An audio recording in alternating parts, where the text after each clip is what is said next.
Hello, amazing people. It's time for another Hotlap. Buckle up, get your helmet, and let's go for a ride.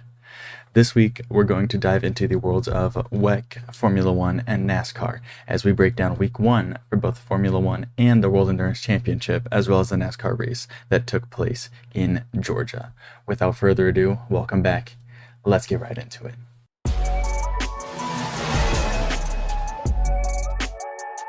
Nothing short of excitement this weekend as the World Endurance Championship kicked off its tour in Doha, Qatar, at the Losail International Circuit with the Qatar Airways Qatar 1812 kilometer race. During the race, I unfortunately was only able to watch the last hour of the race. The first nine, I picked up some of the main points, some of the main talking points. We're going to go through those, and then we'll go into my thoughts, the notes I took for the last hour of the race, which was definitely not a letdown. I'm glad I got to watch the last hour, if any of it, because that felt like it was the most exciting part. Starting off with the start of the race, we had Ferrari around the outside for the lead of the race from P4 on lap 1. Ferrari took the early lead. Kind of expected to see it based on their performances from last year, but it's a new year. You never know what's going to happen. We have the number 94 Peugeot spun out into turn 1, which set them on the back foot from the get-go. They were spun by the number 2 Cadillac, who later picked up a penalty for the collision. We have a Lamborghini Huracan took out its rival on lap 1 as well in the GT3 class. The GT3 Corvette was on pole and lost the lead early to the Porsche. The Porsche and Peugeot, back in hypercar, closed in pretty simultaneously on the Ferrari, who led the race from the start. The Peugeot passed the Porsche in the process in some traffic. I believe it went around, just got a cleaner look around the traffic and was able to sneak past the Porsche early on in the race. The number 50 Ferrari, of course, picked up a penalty. The Porsche passed back to Peugeot when the Peugeot made a mistake passing a GT3 car. The 51 Ferrari chances were ended early in the race after contact that caused a puncture and major bodywork damage. This was something that I saw on Instagram when I wasn't even watching the race. I was scrolling. The whole rear, quarter panel and wing ended up falling off of the Ferrari after this happened. I saw a video of some stewards who went out and picked it up and ran back off the track with it. It was a little shocking. I thought it was kind of at the same time that Bahrain had started for the F1 race, so I thought it was an F1 Ferrari. It was not. It was this number 51 Ferrari AF Corsa in the hypercar class. Just interesting stuff to take note of. Obviously, they ended up retiring at this point. We had gear selector issues, which ended up causing the end of the race for the GT3 Corvette that started on pole. Unfortunate there. We have a brief full course yellow for carbon fiber debris on the track. I believe this was actually the only full course yellow that we saw during the duration of the endurance race. Those were the notes I had from the main race. Now, from the last hour, I have basically the same amount of points. It was very, very exciting. We have damage on the number 6 Porsche, who was leading the race and could be called into the pits for either a penalty or to repair the damage. This was a big, big deal if they got called in for a penalty or called in to fully repair the damage, because that was the leading car and it could have easily been pushed back into the pack, losing its win, basically. Big moment, a lot of tension around the Porsche Penske garage at that point during the race. Just the uncertainty of what was to come. For sure, kind of made everybody a little bit eager. They did end up bringing the car in. We will talk about that a little bit later on. We have Callum Ilott, who pulled out of traffic and was told to box strategically. Very good strategy the whole race from I believe that was, trying to remember what team that was. I believe that was the Jata team that Callum Ilott races for.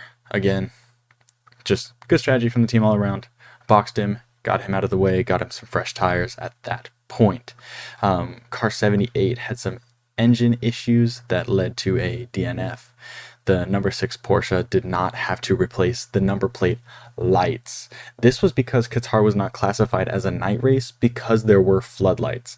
So the number plate lights basically illuminate the number as well as give track position, I believe, either first, second, or third. If the car's in first, one LED will be lit. If it's in second, two will be lit. Third, three will be lit. I believe those are included in the number plate lights. Definitely, like, license plate lights is kind of also what you could be thinking of, whereas illuminating, in this case, the number 6. So it was not forced to replace that, which was very good news for that Porsche team because that would have taken much longer than the fix that they did end up performing on the car.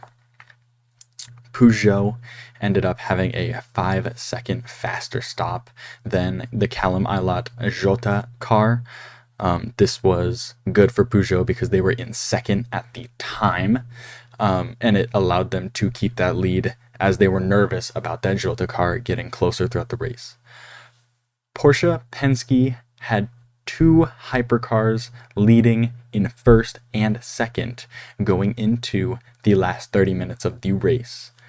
That is very kind of amazing, thinking that there's 30 minutes left, and based on the rest of the notes that you guys are going to hear, that they had 1-2 into the last 30 minutes of this race.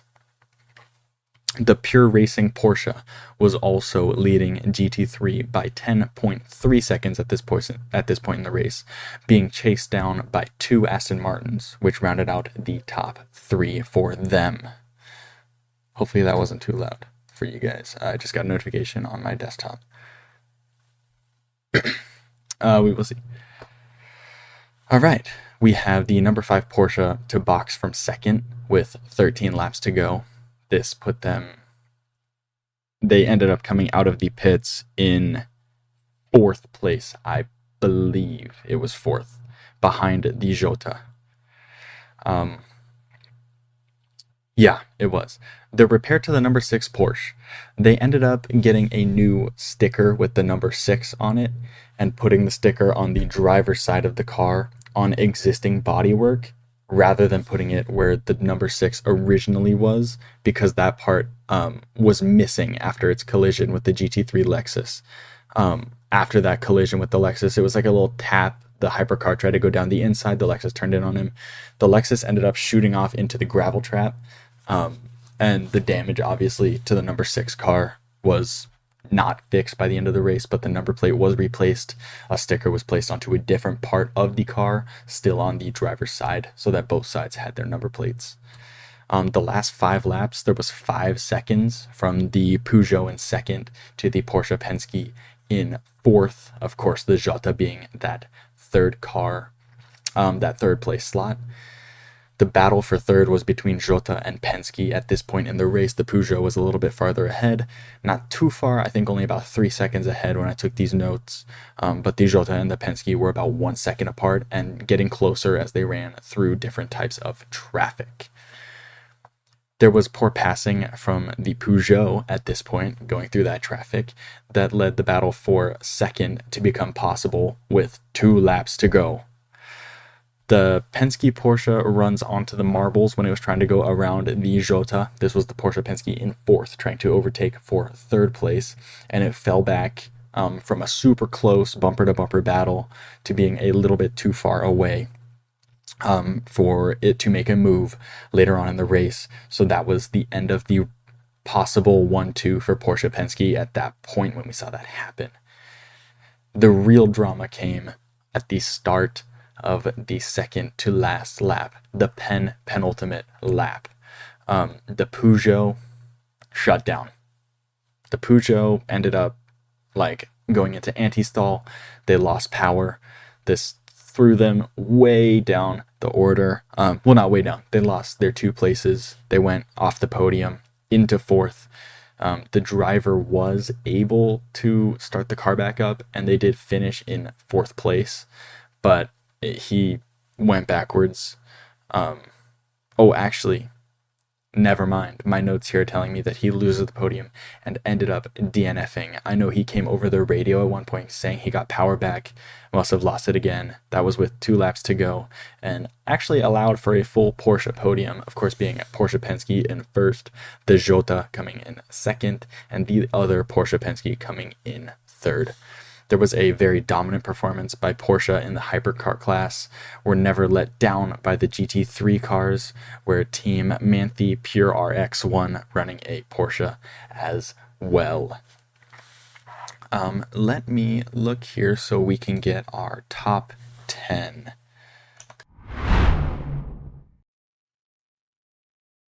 All right. I've got our top 10 here, so it looks like Hertz Team Jota is the name, but we will just go over it.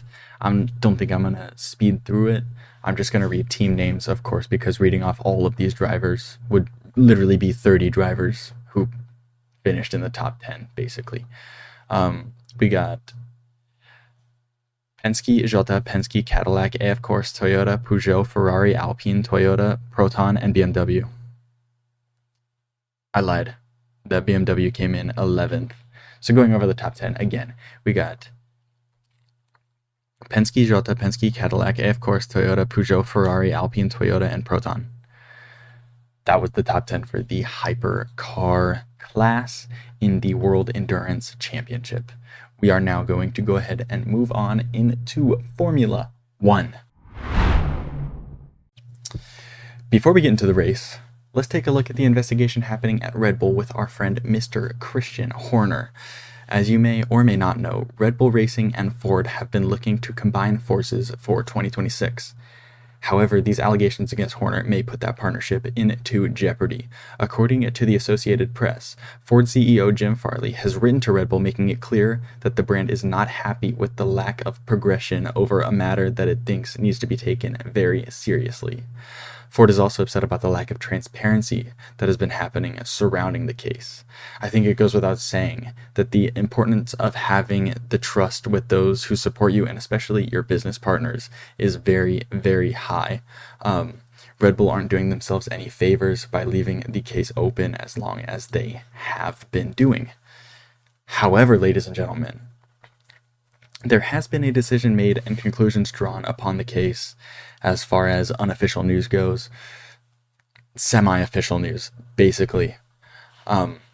Jonathan Noble's article on motorsport.com states that following a lengthy probe into the allegations made against him by a female employee, Red Bull have found no evidence of inappropriate behavior. As Horner traveled to Bahrain in the F1 season opener, Red Bull issued an official statement explaining that claims of wrongdoing against him had been dismissed. This is good news for Horner and Red Bull, kind of. That is like, there's a big asterisk on that. The case closing in favor of Horner allows for no change to be made to the team and no urgency to replace Horner as the season kicks off. Again, kind of. We'll get into that in a minute. It allows some stress to be relieved off Horner's shoulders so we can hope to see the confident and positive Horner show back up rather than the reserved and tired looking Christian that we have been seeing since the teams have arrived in Bahrain. Again, no, but yes, it is good that there has been a decision, but for a lot of people, it's not the decision that they wanted to see. For example, however, Jos Verstappen, of course, Max Verstappen's father, is not happy with Red Bull's decision to keep Christian. He thinks that keeping him, the team will explode and is in danger of being torn apart. Additionally, Jos met with Toto Wolff, who, if you don't know, is the Mercedes team principal, in the paddock in Bahrain, and when asked about the possibility for Max to join Mercedes, Wolff replied, "Anything is possible." This being said, I have been on Instagram, I've been following news and media, all that kind of stuff. There is a clause in Max Verstappen's contract that connects him to Helmut Marko, saying if like Helmut leaves, then Max can leave for free. There's a big like clause and loopholes around it. And Helmut Marko has come out as stating he will not stand in Max Verstappen's way if his choice is to leave the team. So right now, for that second Mercedes spot that we're going to see open up with Lewis Hamilton leaving, we could see a Max Verstappen and George Russell grid line up for Mercedes, which, in my personal humble opinion, would be absolutely fantastic. I love both of those drivers. I think that they would both be very exciting for Mercedes to have. All right, that's enough of the gossip for now. As more speculations are drawn to fact and written in stone, we'll continue to update. We'll get another update going next week to see how progression has moved forward. All right, looking into Bahrain now at the practice sessions. There's a lot of uncertainty. It still felt like teams were sandbagging from testing, not wanting to show off what they had. There's not really much to say. Ferrari looked good, Mercedes kept looking good, and Red Bull are making it seem close. I put a question mark next to that because they really were trying to make the grid seem a lot more compact, make it seem like Ferrari and Mercedes both had a chance against them at the start of the season. All right, moving on to qualifying. Max was the best. Easily, hands down. There's no doubt about it. Max Verstappen was simply the best. Red Bull's pace was just absolutely out of this world. On the opposite end of the spectrum, we have the Racing Bulls. I thought their pace was underwhelming. I thought they had a very underdeveloped car. It was definitely not the Red Bull from last year, which is what speculations were saying that it could possibly be. I would have been excited to see that. Daniel Ricciardo in a competitive car that's not the Red Bull. That being said, we could see Daniel Ricciardo in a Red Bull next year. Does Max Verstappen decide to leave Red Bull? Opens up that spot. It's a good look for him. Daniel, and maybe who knows who else, if they'll keep Checo or if they'll replace it and go for a whole new lineup. Ferrari and Mercedes, both very competitive still. Definitely going to be, I don't think they'll contend with Max. They're definitely going to contend with Checo. They're going to be racing each other. I think most of the fun this season will happen between Russell, Sainz, Leclerc, and Perez. Lewis didn't seem too happy with the car. Hopefully they can figure that out so he's in the mix too. But I think that is what we have to look forward to this year for qualifying and for the order of the grid. Alpine, slow. There's nothing else to say about it. I literally have that bullet point down. Just Alpine, slow. They're the bottom two. They're just nowhere near the rest of the field. That team is falling apart, and that will probably be part of the news next week, is how much Alpine is falling apart. Moving into the race now. Hülkenberg picked up lap 1 damage after a collision with Stroll, caused him to box early, kind of set him out of contention for points. Sucks a little bit. For Haas, I do want to see them contend for that high-end midfield spot this year. Even just like a 5th place or a 6th place would be awesome for Haas. I think that would be a really good result and a really realistic one for them. Lap 1, Max Verstappen kept the lead. Lap 5, Max was like 11 seconds ahead. That's all we need to cover for Max. The field was very close together at the end of lap 1, except for Max, who had pulled off 1 second out of DRS by the end of lap number 1. We saw the McLarens were fighting each other for a little bit. Lando and Oscar, nothing too dangerous, but definitely some, a little bit of tension there between the teammates, a little bit of just racing each other. That's just what racing is. Lap 3, we have George Russell overtaking Leclerc's Ferrari. That was to go into P2. Awesome. I love George Russell's definitely one of my favorite drivers that we have on the grid. I like him personally. I like him as a racer. Love to support George. Love to see it when he does really, really well. We have the battle for second starting on lap 5 between George Russell, Charles Leclerc, Sergio Perez, and Carlos Sainz. Remember those 4 I named earlier in qualifying? They're going to keep battling on the track, off the track. Well, on the track during the race, and off the track, meaning on the track during qualifying. We'll see those battles happening all year long. Makes me very excited. Leclerc not happy with his brake balance, locking up. letting Sergio by, let George pull away. And then the Leclerc and Sergio battle became a battle for third place. Fernando Alonso passed by Lewis Hamilton. We saw Aston Martin not having the best of race pace. Decent qualifying for both Alonso and Stroll. When it came to the race, it feels very traditional from Aston Martin to be a little bit behind when it comes to race time. Lap 10, yellow flag. That was for Logan Sargent. Lost his engine, ended up getting it restarted and continuing the race. Very, very far behind, unfortunately, for Logan and for Williams. It's not exactly the start that we wanted to see for the American and for the Williams team. Just unfortunate, not much else you can say about it. Lap 11, we have Leclerc and Sainz swapping positions, putting Carlos Sainz into P3 after a little battle between the Ferraris. It got a little fiery, a little red, if you will, between the two of them. Got a little bit hot. Russell and Leclerc boxing the lap after. Sergio Perez attempted the overcut boxing on lap 13. It failed to play out in favor of the Red Bull. George stayed in a provisional P2, which I believe was actually around P5 based off of those who had not pit in front of him yet. The Racing Bull car, this is just a note that I took, it looks fantastic under those night lights at the race. It was just glowing and glistening. You guys know I ranted and raved about it in episode 1. It's a beautiful piece of machinery. Not fast, but definitely looked very, very good under the Bahrain lights. There was a shot that they took of, I think it was Yuki's car. As it came around a corner, it was a nose-on shot, and the lights were just glistening off of it. It looked very, very, very good. The Red Bull of Sergio Perez literally looked just too fast to be on there for George Russell to compete with it. It looked like it was on rails as it was going around him. It just shot to the outside and swung that corner so quickly around George. Back didn't even step out. It just looked easy for Checo to overtake, to be honest. You can see why Max had his 30-second lead or whatever the hell it was by the end of the race.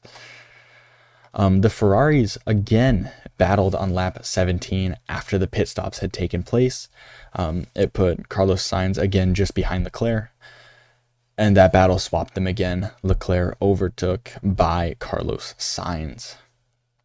Now, as we go to lap 18, Carlos Sainz passed George Russell for the last podium spot for P3 at this point, as the two Red Bulls were P1 and 2, of course.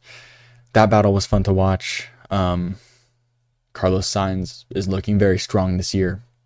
Just, I don't know if anyone is going to be able to stop him. Obviously counting out those Red Bulls. Not Red Bull. What else we have here? Oh, Valtteri Bottas setting another pit stop record. That was absolutely horrendous from the Kick team. It was a 1 minute and a 14-second total pit stop. I believe the actual time stopped was 52 seconds or something like that. The front left wheel had issues going on and getting tightened, and they ended up changing it out for a different tire because maybe it was the wrong one, or I don't even know what happened. It was just simply a mess for Valtteri Bottas. That sent him back to be at the back of the pack with Logan Sargent for the rest of the race. Tsunoda passed Hülkenberg for 13th on lap 41. That was something that happened after kind of the first pit stop sequence. The race really, really cooled down. It was hard to find things to report on. It was cool that we did see a little bit of race pace from those Racing Bulls to get around Nico Hülkenberg. Of course, we know that car was already damaged. Did they fix it? Did they fully fix it? Who really knows? Just a cool, good for Yuki, right? A little bit of confidence booster. The top 10 were easily predictable. By lap 41, we had the Red Bulls, the Ferraris, the Mercedes, McLaren, Aston Martins. That was it. I could have told you that before the race started. I could have told you that with my eyes closed. It's drawn in the sand, really. that those are the 5 teams that are going to be in the top 10 from race to race. Occasionally, I assume we'll see those, like the bottom 5 drivers. Maybe we'll get one oddball in there every now and then. Maybe a Haas, maybe a Williams, and Alex Albon, if you will, a Nico Hulkenberg. But other than that, I think the top 10 is pretty set. Russell and Leclerc battle for 4th. We see Leclerc, that actually lasted quite some time. Eventually, Russell made the same mistake Leclerc did for Perez earlier in the race, locking up into that turn, that downhill, almost hairpin of turn 10, where the car is off weight and it's just really easy to lock that inside tire that has no load on it. George ran wide, Leclerc passed. Zhou and Alonso were battling for 10th. Alonso ended up overtaking Zhou for the last point. Again, good for the Aston Martins, but it's also kind of what we expect. Well done from Alonso to get through there. On the last lap, we saw a close battle between Magnussen and Daniel Ricciardo for 12th. I believe Magnussen ended up staying in front, but it was fun to watch them go around. I think the camera was mostly focused on them until it switched to Max when he crossed the line. It was also Bahrain set a little cool record that I saw. It was the first season opener in Formula One history where there were no DNFs. So take what you must away from the race. It was boring, but everyone finished, which is kind of like props to all the teams. Pat yourself on the back for that. It was clean racing. Reliability was there for at least one race. And not something that we often see. So it's kind of cool. Well, not something we've ever seen, obviously, so that's very cool. Bahrain was about what we'd expect from a season opener. Many of the teams were getting their feet beneath them, trying to put the puzzle pieces together around their competitors. It became obvious who got it right, who got it wrong. Let's talk about some of the big winners and our big losers after the first race in Bahrain. For our big winners, we've got Red Bull, we've got Carlos Sainz, we've got McLaren. Red Bull, 1-2. Max was just miles ahead. Obviously, they are a very big winner. They got their car very, very right, very dialed in, at least for Bahrain. We know it's not just going to be for Bahrain. It's going to be for all the races, but we can hope. Carlos Sainz, absolutely in form right now. Looked fantastic, looked confident, overtook his teammate twice, overtook George Russell, had a little battle with Perez, I think, at some point. Just looked very, very spot on, very good, very solid drive from Carlos Sainz. And the McLarens were very solidly into the top 10, towards the middle of the top 10. I can't remember exactly where they finished. I think Lando got 6th and Piastri got 8th. Just a good, solid performance from McLaren. Our big losers, Valtteri Bottas, for the pit stop scandal, just got stiffed over by his team. Definitely a very big loss. Logan Sargent, again, we talked about reliability being good for this race. Reliability was not on Sargent's side. Luckily, he was able to get that car restarted, able to finish the race, but definitely a big loser when it came to the result and what happened to him during the race. And up third, you guessed it, Alpine. Alpine are just not impressive. Their team is falling apart. We'll go into more depth in this later in a different episode. But Alpine are just not it right now. They need to find really, really a miracle in order to be competitive this season. And honestly, it might be worth just bidding Alpine and letting Andretti do his thing in Formula One. Overall, I think Bahrain brought us some very, very exciting racing, and if nothing else, it gave us some urgency to get to the next race weekend to see what is truly going to happen throughout the season and where each car stands as it is. Our top 10 for Formula One, we have Verstappen, Perez, Sainz, Leclerc, Russell, Norris, Hamilton, Piastri, Alonso, Stroll. Verstappen, Perez, Sainz, Leclerc. Wow, that's going to be tough. Verstappen, Perez, Sainz, Leclerc, Russell, Norris, Hamilton, Piastri, Alonso, Stroll. All right, we'll take that. That was good enough, I think. We'll be okay. We'll be okay with that one. All right, now we're going to go ahead and move into NASCAR. We had NASCAR at the Atlanta Motor Speedway. Atlanta Motor Speedway was eventful, to say the very least. From 10 cautions to a photo finish, this race seemed to have it all. Mr. Daniel Suarez came out victorious, with the timing boards having himself, Kyle Busch, and Ryan Blaney all 0.00 seconds away from each other at the checkered flag. Daniel Suarez's number 99 Chevy suffered hood damage after being involved in an accident on lap 2, but he was luckily able to fight the rest of the race, and as we know, ended up coming out victorious. Daniel had the lead on the 10th and a final caution with 5 laps to go after the number 4 Stuart Haas collided with the number 77 Spire Motorsports car. Blaney, the defending champion, took the lead almost immediately, and Kyle Busch and Suarez both launched their attacks on the final lap to result in the photo finish that ended up favoring Mr. Daniel Suarez. After the race, at an interview, Suarez showed his seasonal ambitions, stating, "My goal is not only to win one race, I want to head into the playoffs with at least a few wins to be able to contend for a championship," he said. Nice to see the ambition from all these drivers. Of course, that's a goal for all of them, but it's good to see that he just doesn't want one race and he's going to let the victory get to his head. Also stating, "We will see if his goals will come to fruition later on in the season or if he will end up falling short." Sunday's race had 48 lead changes. This set a new Cup record at Atlanta Motor Speedway, surpassing the 46 lead changes that we saw in March of 2022. There were 14 different leaders, making the 5th consecutive race in Atlanta, where more than a dozen leaders were spotted throughout the duration of the race. Our top 10 for Atlanta are as follows.